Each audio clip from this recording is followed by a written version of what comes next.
Hey y'all, today we're going to talk about importing journal entries via a template. So let's get our template. We're going to go to Company, Import Data, scroll down to the General Ledger section, and we want the General Ledger journal entries. Here you'll find your template. You can click on that to download it, but I've already got one up. And I'm going to show you the required fields and how this correspond to entering a normal journal entry. So first, it requires what journal you're going to put the entries into. And this can be different for each entry on your import. So you'll see here, I've got one for GJ, and this is using the symbols for the general journal. And I've also got one for PDCJ, which is the project direct cost journal. And then go ahead and add one. You'll see that all of this through this column here, through column F, is from this top section of your journal entry. So the journal, the date, a reversal date, a description, and a reference number can all be imported via template. And that's these first couple columns here up to my big bold line. Then everything after this big bold line is in the entry section with all the detail you want for your journal entry. So let's get into it. Required, obviously, journal, date, description. All these things can be put in once per journal entry. The system will carry it through all of your lines. The number 1 tells it it's a new journal entry, and you can keep counting as long as your entry needs to be.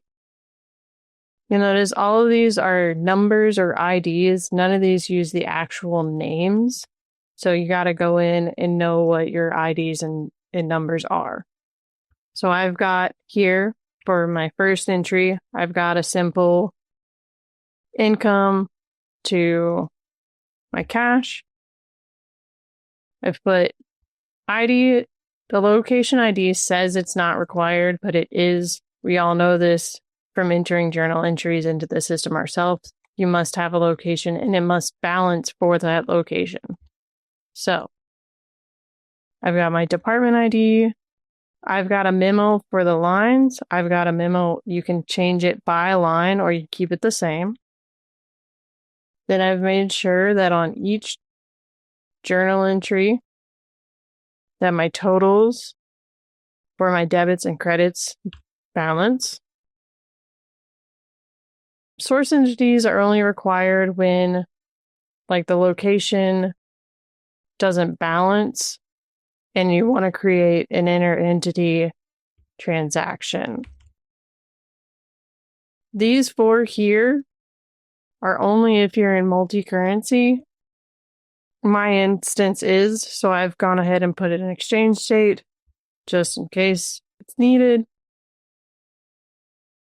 The state is going to be default posted if it's left blank, but you can also import things into draft. Then here, you can put in any allocation using the allocation IDs. If you want to allocate a line in your entry, you can do so here. You can mark something billable. So I've got all of my costs of sales marked billable. It defaults to false if you leave it blank. Tax implications, these are all if necessary, if needed. If you're using these, if you need them, you can add them. Then down here we get into the nitty-gritty details. Project IDs, customers, vendors, employees, items, classes. Task is your cost code, and then cost types. And then if you need a tax line number, it's here for you. See, it's only required if there are inbound or outbound tax implications for these entries. So once you've got everything hooked up, your debits and your credits balance, you can go ahead and import your CSV. So we'll take it back to Intacct. And let's get out of here. And we'll hit import. You're going to go choose your file. I've got one here. Make sure it's a CSV. Make sure your numbers and everything minus your dates are a text field. Date format is set to how you like it. You can process it offline, but this takes a while. I like to process it, in system. So we'll just go ahead and hit import. And it will give you a success notification. If there are any errors, it will send you an email with those errors. So we'll hit done. Let's go find our 2 entries. So we'll go first to the general journal. Here's our income import. We'll hit view. And it brought it in just as we put it in on the template. And then we'll go check out our direct costs entry.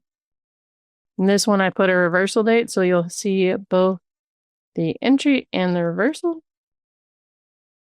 with all of the detail and vendors, departments that we included, including the billable checkboxes for the lines that we wanted billable. But that's it. That's importing with templates for journal entries. If you got any questions, come and see us on a Q&A. Thank you.